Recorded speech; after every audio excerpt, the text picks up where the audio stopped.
Okay, let's review this game.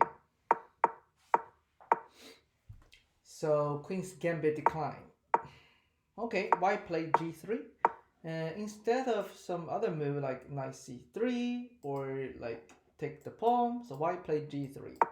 I think that's a signal that white is going to move the bishop to g2, which means the bishop will get away from this diagonal, um, aiming at the c4 pawn. So my point is, if the bishop moves to g2, we can think about take the c4 pawn because the bishop cannot protect the pawn anymore. So for example, if I take the pawn right now, if white want to take that with the bishop, it has to move the e3 and later bishop to c4, then make the g3 move a little redundant or like useless. So we don't have to take the pawn right now, but it's good that we keep in mind we can take the pawn later on. So bishop e7, castle, castle, c6. Okay, I think this is the right timing that we can take the pawn.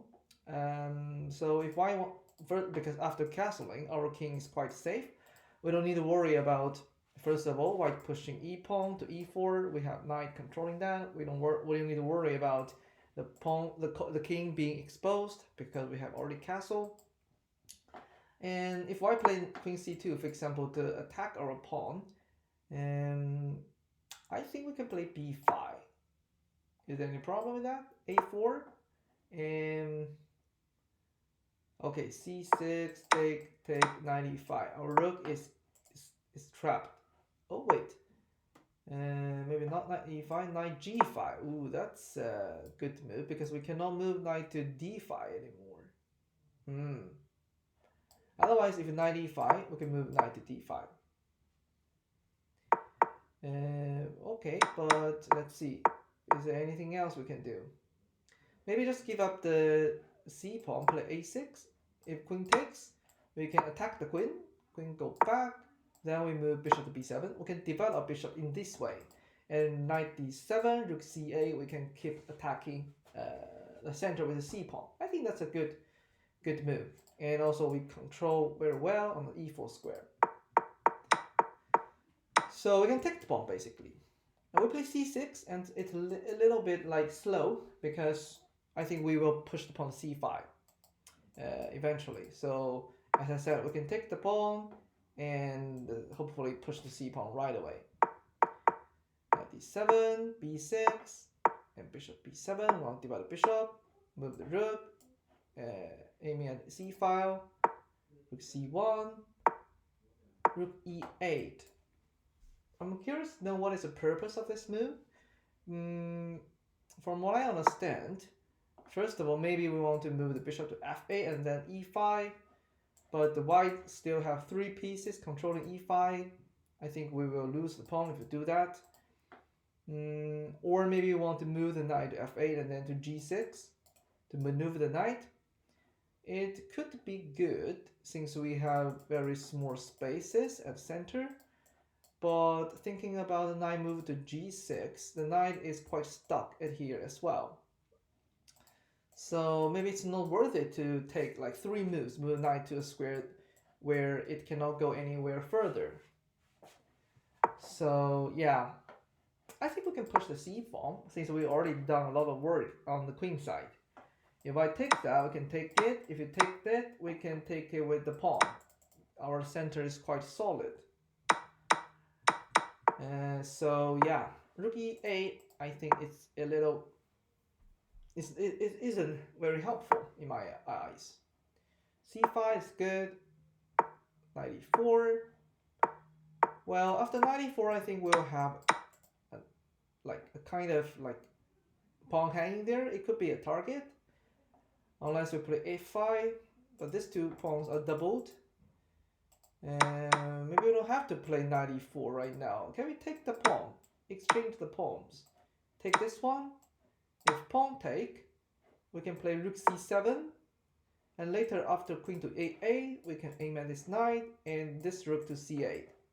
We can attack c4 and later knight e4. After the trade, we can use the bishop to e4. So isn't that could be good? If rook to e1, for example, queen a8. And what else? If queen go up, we can move the rook to c8. Of course, we cannot move the rook knight to e4 because 3 pieces protected, but I think we can move bishop, oh no, bishop to a6. There is a diagonal aiming at our queen. But what I'm more thinking about is maybe move the knight to e8 and d6. So at least we can attack the c4 pawn. If knight pawn to c5, we can play knight c5 to kick the queen. We don't need to worry about that. We can win the pawn. So yeah, this is something we can consider. Open up the c and d file since we are already like moved 3 pieces. 94. Yeah, this pawn is a little like isolated there. Queen c7, rook d2, rook d8, rook d1, knight bishop d6, h3, queen e7. I think we are looking for some opportunity to break through, right? Create pawn break. What about 8? No, it's no. A6, no. Can we play a6 and later b5? So we can open this file. I think we need to open some files, then we can attack. Exchange, f5. Okay, now we have resolved this double pawn. This is good.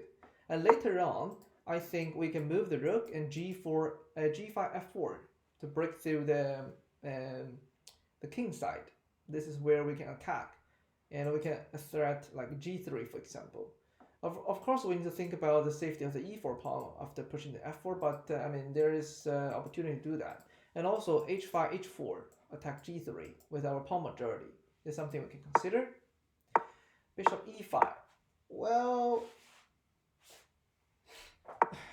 as I said, if our bishop is a good like attacker on the king side, it's not recommended to trade the bishop because we can keep the bishop aiming at this diagonal.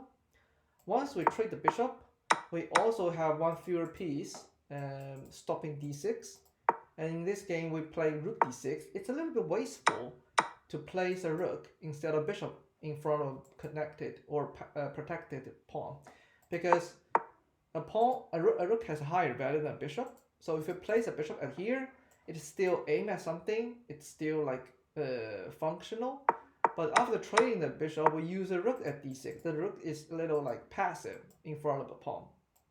So it's a little wasteful after the trade. g6, bishop a6.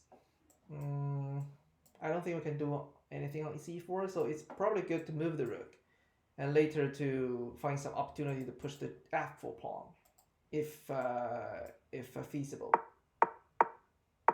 So the game is quite closed. I think white is trying to figure out a way to attack our king side. This is quite proactive. h1, h5, rook h7,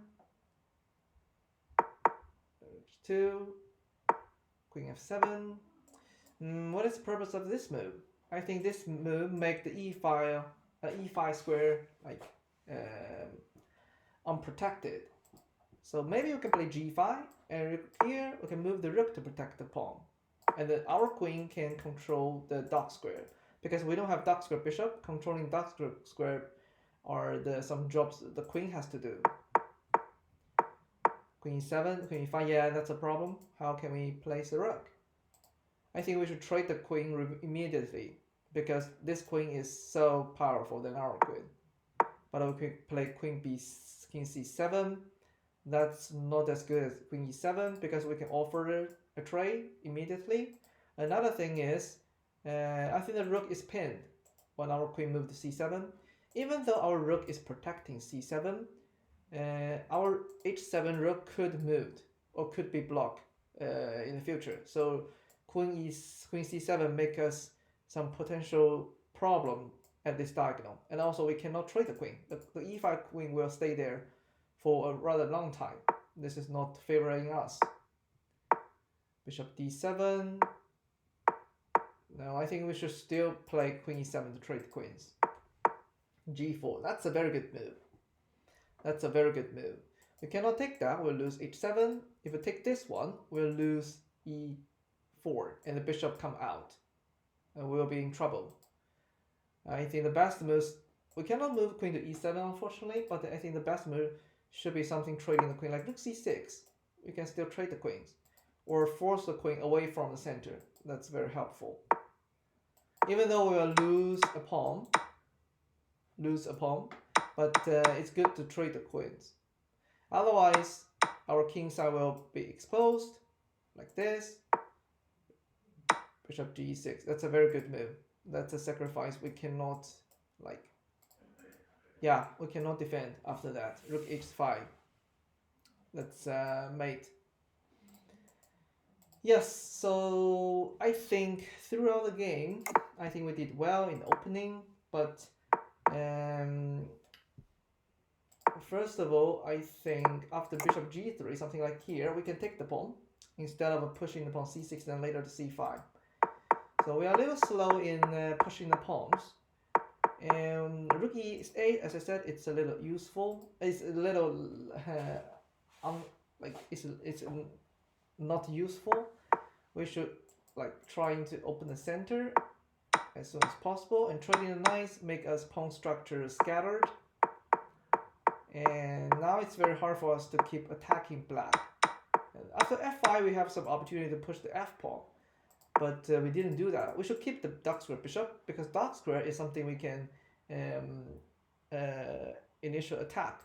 The white dark square bishop is far away from the king, so that's something we can do, like queen at g5 or something. Yeah, trading the bishop, and our rook is stuck here until the game ends. Remember, so the rook is so passive here, and I think the move made us lose this game is we let the white queen occupy e5, and we didn't do anything about it. We should trade the queens. We should trade the queens immediately. Then we can have even like slightly better position. And that's it.